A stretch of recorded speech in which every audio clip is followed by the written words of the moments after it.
ഇന്ന് ഞാൻ വന്നിട്ടുള്ളത് ഞായറാഴ്ച മല കയറുന്ന വീഡിയോ ആയിട്ടാട്ടോ. പക്ഷേ അന്ന് അത് എടുത്തിട്ട് ഇപ്പോൾ കുറേ ദിവസമായി. പക്ഷെ നമുക്ക് ഇതുവരെ അപ്ലോഡ് ചെയ്യാൻ പറ്റിയില്ല. അപ്പം നമ്മളിത് കയറി മുകളിൽ കുറേ എത്തണം കേട്ടോ. നമുക്ക് ഇവിടുന്ന് കുറച്ച് തന്നെ മുകളിൽ എത്തുമ്പോൾ നമുക്ക് ആ മക്കയാട് പ്രദേശം മൊത്തം കാണാം കേട്ടോ. അങ്ങൊന്ന് താഴേന്ന് ആൾക്കാർ കയറി വരുന്നുണ്ടോ. പക്ഷെ നമുക്ക് അതിൻ്റെ പൊക്കത്ത് എൻഡിലാണ് കയറേണ്ടത്. അപ്പം നമ്മളിപ്പോൾ പോകുന്ന കുർബാന നടക്കുന്ന സ്ഥലത്തേക്ക് കേട്ടോ. അതങ്ങ് മുകളിലല്ല കേട്ടോ.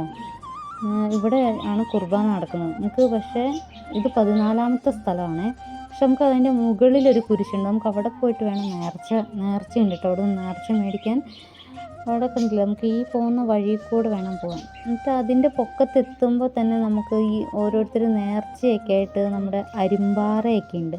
അരിമ്പാറ പോകാനായിട്ട് അരിമ്പാറയപ്പം അല്ലെങ്കിൽ എന്തെങ്കിലുമൊക്കെ ഉണ്ണിയപ്പമൊക്കെ ഇങ്ങനെ നേർച്ചയായിട്ട് കൊടുക്കുന്നവരുണ്ട് കേട്ടോ. അപ്പോൾ നമുക്ക് അവിടെ എത്തുമ്പോൾ ആ നേർച്ച നമുക്ക് കിട്ടും. കാരണം നമ്മൾ അതിൻ്റെ മുകളിൽ ഏതാണ്ട് ഇവിടെ എൻഡിലെത്തി കേട്ടോ.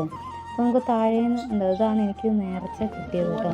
അപ്പോൾ നമ്മളതിൻ്റെ താഴേന്ന് കുർബാന നടക്കുന്ന സ്ഥലം നമുക്ക് കാണാൻ പറ്റും. ഇവിടുന്ന് ചെറിയൊരു ടാർപ്പയൊക്കെ വലിച്ച് കെട്ടി, ഭയങ്കര വെയിലല്ലേ, അപ്പം ടാർപ്പയൊക്കെ വലിച്ച് കെട്ടിയിട്ട് നമുക്ക് കുർബാന നടക്കുന്ന സ്ഥലം നമുക്ക് കാണാം കേട്ടോ. പക്ഷെ അതിൻ്റെ മുകളിലുള്ള വ്യൂ നോക്ക്, താഴത്തേക്കാണ്. എന്ത് രസമാണ്. നമ്മുടെ മുകളിലുള്ള മക്കയാട് പ്രദേശം മൊത്തം കാണാം കേട്ടോ. ആ കാണുന്ന മലയാണ് കേട്ടോ ബാണാസുര മല. ഞാൻ അതിൻ്റെ താഴത്ത് തന്നെ ഒരു ചെറിയ റിസോർട്ട് കണ്ടില്ലേ, അടിപൊളിയാട്ടോ റിസോർട്ട്.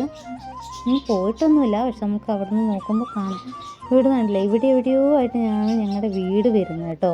പക്ഷേ അങ്ങോട്ട് മക്കയാട്, കോറം, അങ്ങനെയുള്ള വെള്ളമുണ്ട്, അവിടുത്തെ പ്രദേശങ്ങളൊക്കെ ഇതിൻ്റെ മുകളിൽ നിന്ന് നമുക്ക് കാണാൻ പറ്റും കേട്ടോ. ഇതിൻ്റെ ഈ ഏറ്റവും ഉയരം കൂടിയ മലയിലാണ് നമ്മൾ കുരിശുമല കയറുന്നത്. പൂരിങ്ങി എന്ന് പറഞ്ഞിട്ടുള്ള ഒരു മലേൻ്റെ മുകളിലാട്ടോ. പക്ഷെ അത് ഫോറസ്റ്റാണ്. പക്ഷെ അവിടെ വന്യമൃഗം ഉള്ളതുകൊണ്ട് നമുക്ക് അങ്ങനെ അലൗഡ് അല്ലായിരുന്നു. ഇപ്രാവശ്യം കുറച്ച് ആൾ കുറവാണ്. നമ്മൾ രാവിലെ കയറി കേട്ടോ. നമ്മൾ രാവിലെ കയറി ഞങ്ങൾ പിന്നെ അവിടെ നിന്ന് കുറച്ച് ഫോട്ടോസൊക്കെ എടുത്തിട്ടോ. ഇത് കഴിഞ്ഞ് ഇറങ്ങുമ്പോൾ ഉണ്ട് താഴെ നമ്മുടെ കഞ്ഞിയൊക്കെ ഉണ്ടാവും കേട്ടോ. നല്ല രസമാണ്. ഇതിൻ്റെ മുകളിൽ ഐസ്ക്രീം ഉണ്ട്, നാരങ്ങ വെള്ളമൊക്കെ ഉണ്ട്.